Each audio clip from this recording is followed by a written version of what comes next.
All right, guys, in this episode, I'm going to be talking about a question that came up by a follower on YouTube.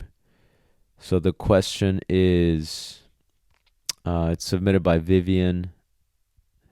The question is, can you address how to fix marking behavior of male dogs? I have I have one male and one female Doberman. My female has been spayed at 15 months after her second heat cycle, and my male is still intact. He's so awesome, but the marking is some issue for us. So, marking of the male. So, here's what a lot of people would do. A lot of people would do, a lot of people would probably neuter their dog. And a lot of times, this recommendation comes from the veterinarians, where the person will bring this up to the vet, and the vet will say, "Oh, if you neuter him, he'll stop the marking." And I can tell you right now, okay, first, not every veterinarian will recommend that, but I've heard a lot of veterinarians make that recommendation. But what I do want to say is, once the marking has started, the neutering doesn't typically take that away. The neutering can prevent the marking from starting, but the neutering typically will not take the marking away once it starts. This is a testosterone and a maturity development topic. I talk about this in more depth in a video that I made on YouTube, and the video is before you spay or neuter your dog. Watch this video. That's what it's labeled. But anyway, so now to answer the question, let's talk a little bit about marking first. And marking as a behavior, it is a natural behavior in a lot of dogs. Even females will exhibit marking behaviors. Marking, most people think of marking when the dog hikes up its leg and will mark a tree, and they'll mark a stump. And what they'll do is, they'll mark a corner of the house, they'll mark a couch. And it's not that they have to go pee, it's not that they have to go potty. That's not the concern. The activity is more aimed at leaving their scent. So they'll leave their scent on the random things. It could be the trash can, it could be a pile of laundry, it could be a spot on the couch, it could be a corner in the house, it could be a stump, it could be different things. And in some cases, even it could be the person, like they'll hike up their legs on a person. So when we think of marking, we think of that. It's a very natural behavior. Some females will mark through urinating as well. And some dogs will even mark through defecating. That does happen. That's not as common, but you do see that sometimes. I have seen it where a dog they'll poop, and it's not the issue that they have to poop. They'll empty their bowels, but they'll find a spot, and they'll kind of hike up on that spot, and they'll put a drop of poop on there, and then they'll keep moving. They'll go to another stump, and they'll put another piece of poop there. So that can happen. You don't see that as often. The more common case of marking is when people see the dog hiking its leg and leaving some urine. There are other forms of marking that are more subtle that most people are not aware of. And the subtle forms of marking is when the dog rubs his body against a spot. You'll see that dogs will go to a corner of the couch or a patchy area of grass, or they'll go on a tree, and they'll rub their bodies on it. They'll rub their bodies as if, almost as if they're trying to scratch. I see dogs do that. Do you see the dogs that like to mark? A lot of times you see those dogs doing a lot of the same behaviors, and they'll even mark you more subtly like that. So that's when they come up to you and they're rubbing their body. Like they're not just against you and letting you pet them. They're actively rubbing their bodies against you. You see that. as you're petting them, you see them pushing against you, and you feel their body just kind of glide against your leg. A lot of times, the other subtle form of marking is when they put their scents through their through their lips. So they'll go as you're petting them. They'll rub their gums against your hands, and you see that too. Sometimes they'll do that on tables or on furniture. They'll rub their gums, like their mouth. They'll rub that against a corner, and that's them also marking. Okay. Another form of marking is when they stump the ground too. They're actually scratching. They look like they're scratching. Typically, something they do after they're done peeing. But sometimes they'll do it sort of at a random basis. They'll just stand and they'll just start rubbing with their scent pads, with their paws, just start rubbing and scratching the ground. That's another form of marking. So when we talk about marking, it's such a natural behavior. So we go, how do we stop marking? And the answer is they're going to mark. What we want to stop is we want to stop the offensive marking. I personally don't have a problem with a dog marking if it's not in an offensive manner, unless it's too much. If it's too much marking, even if it's not offensive, then I see that as a problem with, not impulse control, but I see that a bit of a problem with basically becomes an obsessive compulsive behavior. If the dog is just constantly they go and they're potty, and after they're pottying, they're not just enjoying the walk, they're looking for the next spot to mark. You'll see dogs do that. They're pottying, they'll go to a spot, they'll hike up their leg, leave a couple of drops. After that, they're not even done marking. They're not enjoying the walk, the activity. They're looking for the next marking spot. They'll go, okay, no, I marked here yesterday. I'm gonna find another spot. I'm gonna mark on here too. I'm gonna go to another spot. Oh, look, a dog peed over here. I'm gonna mark on this too.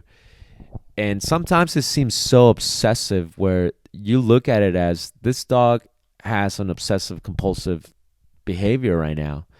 You're not even enjoying yourself. You're just looking for spots to mark. It's like you're running out of spots to mark and you have to find them.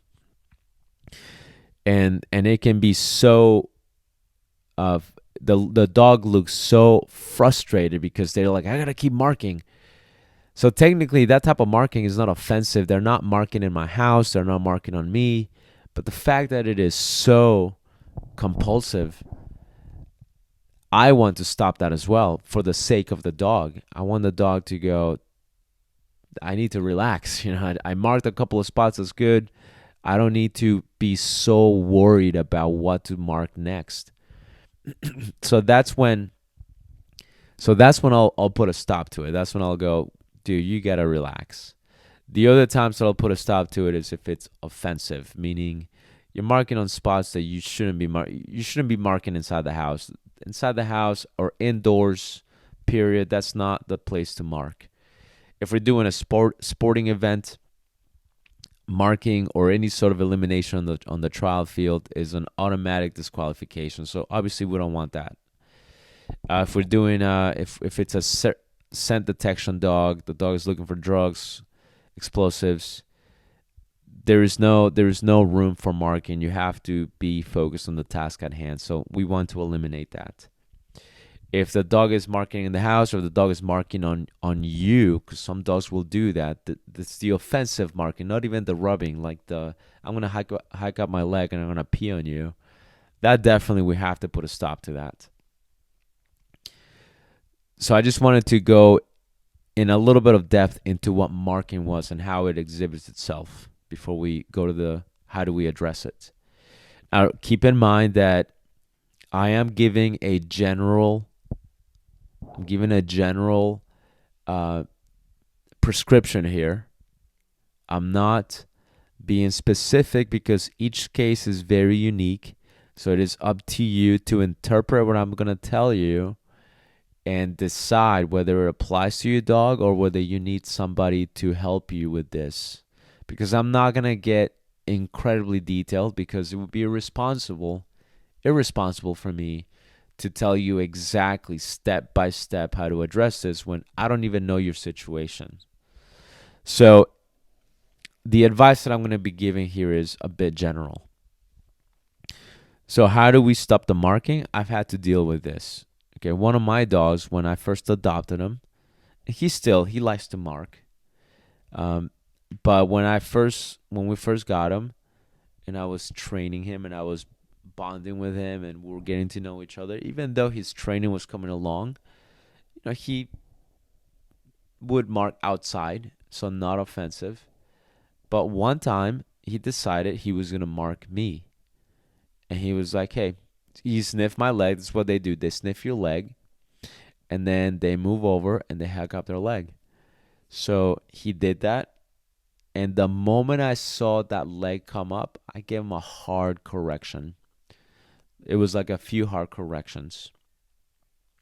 And it was on a training collar. It was on a slip collar. And I gave him three hard corrections, three hard pops with very emphatic no's. That was me putting, you know, putting up a boundary and telling him that is incredibly inappropriate. And I did it in a language that made sense to him. Physical. There was no talking. There was no, oops, you made a boo boo. You made a mistake. All right, well, let's manage the potty and let's make sure that he's not in those situations. No, it was a big fuck no, you're not going to do that. Put an immediate boundary to let him know that is inappropriate. And that was the last time he did it. His first time he marked on me was the last time that he did it. It was no accident, kids, no accident. He's like, oh, he didn't mean to. He was just peeing on the ground, and I just happened to be too close. He shouldn't be peeing on the ground if you're that close. If you're that close, he should move over a little bit, right? So, no, this was a very deliberate, I'm going to pee on your leg. So that's when it got addressed. It happened to me another time. It was at a time I was an instructor at a dog training school. And it wasn't my dog. It was the student's dog. I was trying to help her out. It was a bloodhound. And I was showing her something. And this dog was very independent, typical bloodhound. He wanted to do his own thing. And he had no relationship with me. So he did the same thing. I was talking to the student. I had her dog at the moment. And suddenly he's peeing on me, right? Suddenly he's just right there peeing on me. So I very calmly, I wasn't infuriated or anything. I just handed her dog back, and I was like, okay, we need to address this. But in that instance, yeah, I could have put a boundary there and let the dog know, fuck no, you're not doing that. The dog doesn't know me. There's no relationship with me and the dog. Yes, I could have corrected it. But, at that time, I was thinking, I'm going to have you handle this. But anyway, so sometimes dogs will do that, right? If it's my dog, it's a dog that I'm acquainted with, it's a dog that I have some sort of relationship with, I have to put that boundary and go, no, that's unacceptable. Completely unacceptable, right? So that's the type of offensive marking that I don't want to deal with. And how do I address it? Putting a boundary. Here's what I want you to be careful with. If the dog that is marking you, doing the offensive marking, and you want to put that boundary, if that dog doesn't respect you, and that dog happens to overpower you, happens to be stronger than you, and that dog knows it, you have to be careful with how you put up that boundary. Okay, I've worked some pretty gnarly dogs in my time. I've worked some dogs that were just flat out dangerous. And so my focus, if I had one of those dogs with that problem, my focus would definitely be, first we have to build a relationship, and I have to put these boundaries in a way that is digestible and acceptable, and it's in a way that is gradual. so that I can have a very strong sense of boundaries with this dog. What I will not do with one of those dangerous dogs is I will not pick one thing and then right there go wham, strong boundary here. Fuck no. Because what that strong, powerful, potentially dangerous dog will do is that dog will go, excuse me?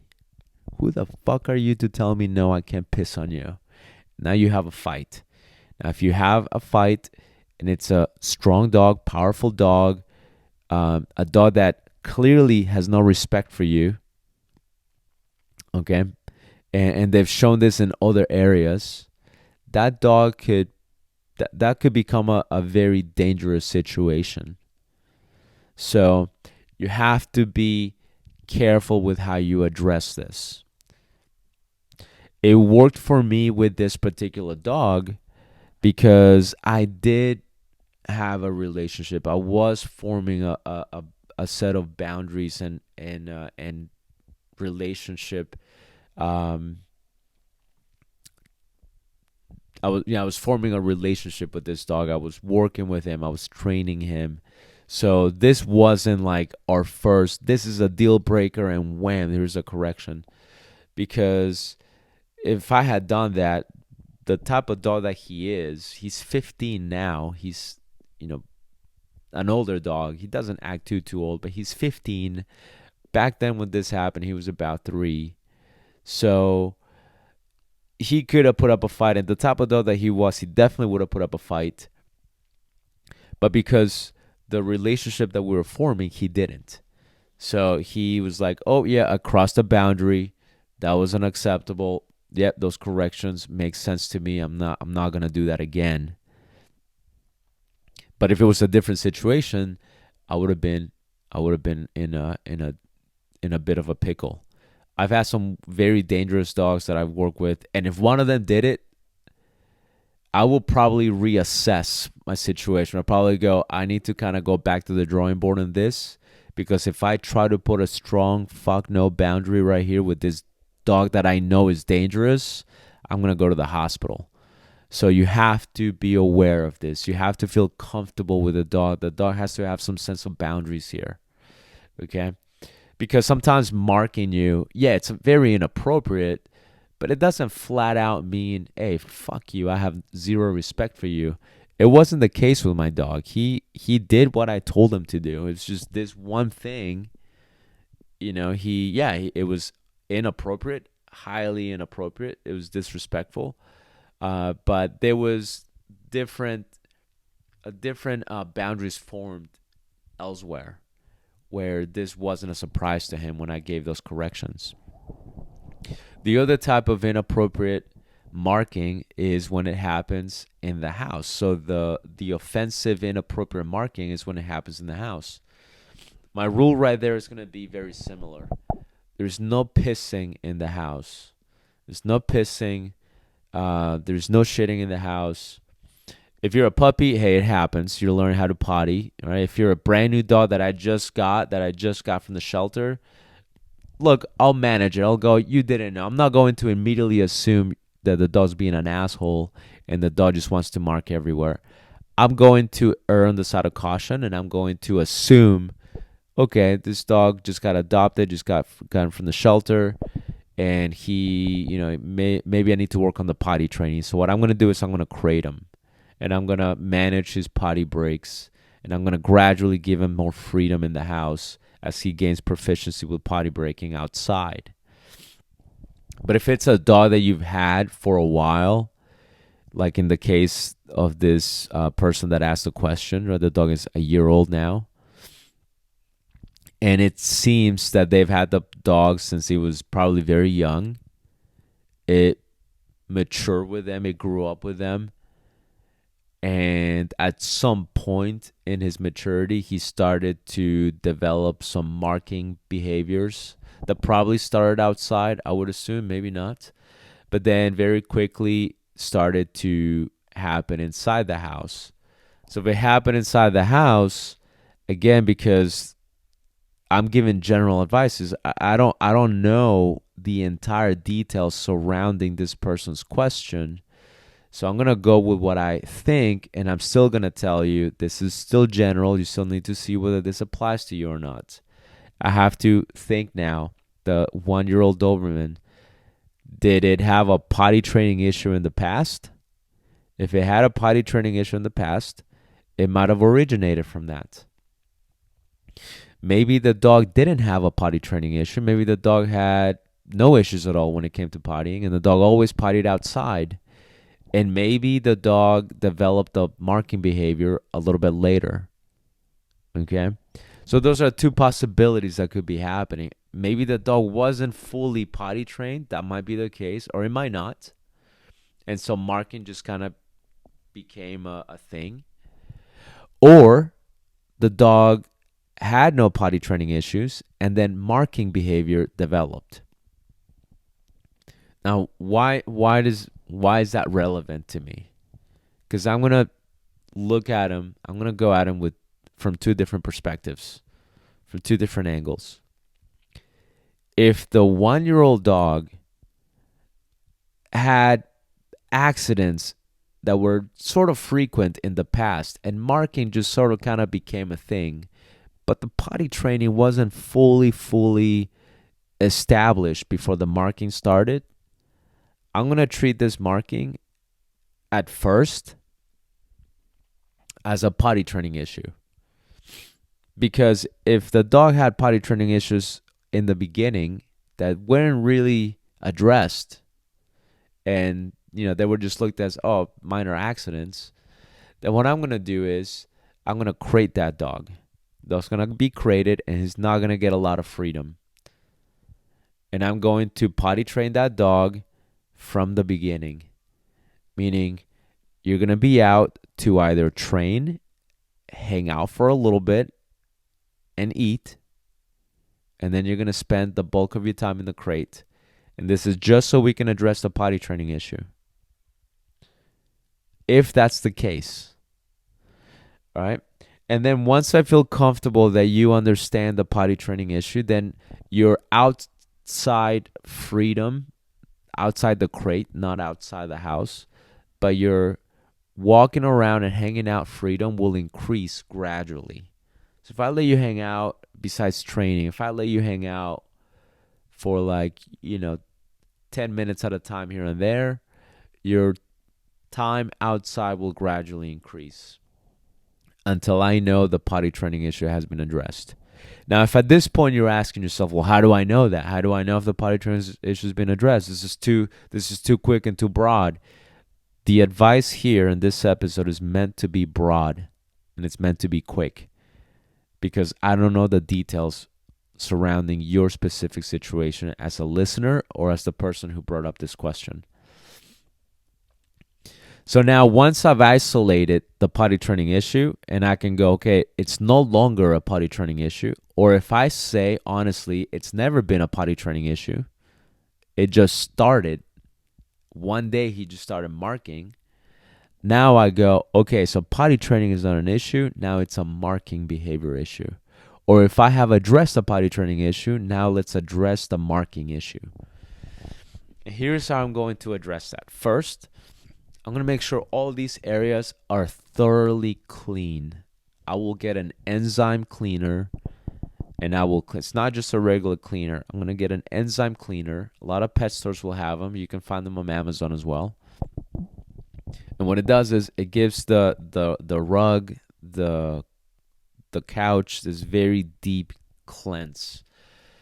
Right? It takes as much of that piss odor as possible, because you can clean a couch that got pissed on, but there's going to be some subtle odor there left. So I'm going to get a very deep, thorough clean, and I'm going to think to myself, this is the last time I am cleaning these areas. And what I'm going to do is I'm going to manage this dog like a hawk. Okay? And here are some of the cues that I'm going to look at when it comes to marking. A lot of times they give you a little bit of a pre-elimination cue. It's very common for dogs right before they mark, they give a corner a quick sniff. They give a spot a quick sniff, And right after that quick sniff, they move over a bit, they go forward a bit so that they can aim their pee on the spot that they just sniffed. It's typically what they do. They'll sniff one spot, and that same spot that they sniffed, they'll mark. Typically, that's what happens. It's not like they sniff one spot and then they mark on where their leg is. You'll see it. They'll like watch them mark outside. They'll sniff one spot, right? One spot on the tree, and then they'll walk over 1.5 steps just so that they can aim at that exact same spot that they just sniffed. Or if they're marking the ground, they'll do the same thing. They'll mark a spot on the ground, and you'll watch them. They'll take 1.5 steps just so they can aim at that exact spot that they just sniffed. So what I'm going to do is I'm still going to crate the dog when I can manage it like a hawk, right? Or the dog's going to be on place. And what I'm going to do is I'm going to watch this dog, and I'm going to be ready. The dog's either going to be on a leash, on a drag leash, or I'm going to be ready to jump on this dog, okay? Remember what I said earlier. You have to make sure that you and your dog's boundaries, your boundaries are set with this dog. If this is a powerful dog and he knows he's powerful and he has no respect for you, this could be a recipe for a trip to the hospital. So I want you to be very aware of this. If you think your dog if you know your dog doesn't respect you, your dog is bigger, more powerful than you, and he knows it, or if you are pretty sure your dog will definitely bite you, you don't want to do this because this will result in a bite. You need to address this separately first before you address the marking. And if you need help with that, you need to get with somebody closer to you that can help you with your specific situation. But going back to what I was saying, let's assume that's not the case. Let's assume that the dog does respect you and that this is something that you can do and this is not a dangerous situation.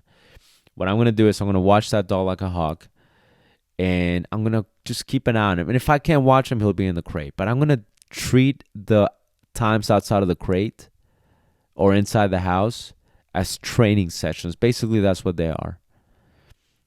And I'm going to have any collar that works for my dog. I'm going to be ready to deliver a consequence that is very unpleasant. Okay? Safe. You don't want to send your dog to the hospital. It has to be safe, but very emphatic, very unpleasant. And the moment you see that sniffing, especially if it's one of the known spots where he's marked before, don't wait for the hiking of the leg. The moment you see that sniffing, and that sniffing turns into that slight turn, right there, jump on your dog. Just scream a big no, rush him, right? Grab the collar, give him a correction. Whatever you have to do that is safe and that is appropriate for your situation. And make that boundary known. And let the dog know this is unacceptable. Okay? If you do this emphatically enough, in the way that is appropriate for your situation, then you are putting a boundary and you're letting the dog know there are consequences for pissing in the house here. Okay? It is not acceptable. It's not going to happen. And if the dog has been marking for a long time,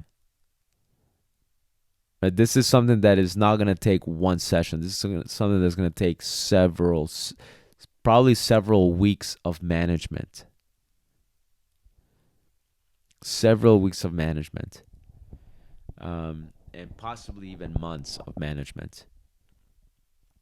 And if you're thinking, well, I can't do that, months, dog's been pissing, marking in the house for like over a year now.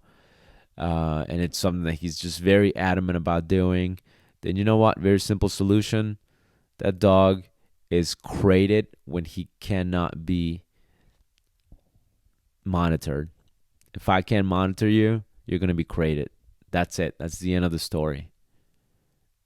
Because I don't care how much you love your dog, a dog that pisses in the house, I don't care how beautiful it is, how much he loves you, how much you love him, that can become such a huge point of resentment that you'll end up getting rid of the dog. So you have to kind of at some point realize maybe this is not something I'm willing to do. So definitely I should probably crate this dog for the majority of the time, take him out for potty breaks, eating, definitely hanging out and spending time with me. But if the dog's gonna be out, I have to manage it. And the bulk of of the maybe the time that we're gonna spend outside, it might be outside. Like it might actually be outside where it doesn't matter if he marks because he's not marking your couch or your bed. But if you are willing to stick it out, put the boundaries and manage it, and willing to do this for several weeks, possibly months, till it's very clear to the dog that it is a big no-no and that you don't like it, then yeah, do it, and it definitely will help out. All right, hopefully this answered your question. I know that this is very broad. Some of you guys probably have had to deal with this already. Some of you guys have probably taken the same approach I've taken. And maybe your case might have been a little bit different, a little bit easier, a little bit more difficult. Um, doesn't matter. The premise is pretty much the same. You draw a line, you put a boundary, and you let the dog know that's unacceptable. All right, guys. If you guys have any more questions, please keep them coming. These are great questions. Gives me a great opportunity to bring some content to you guys.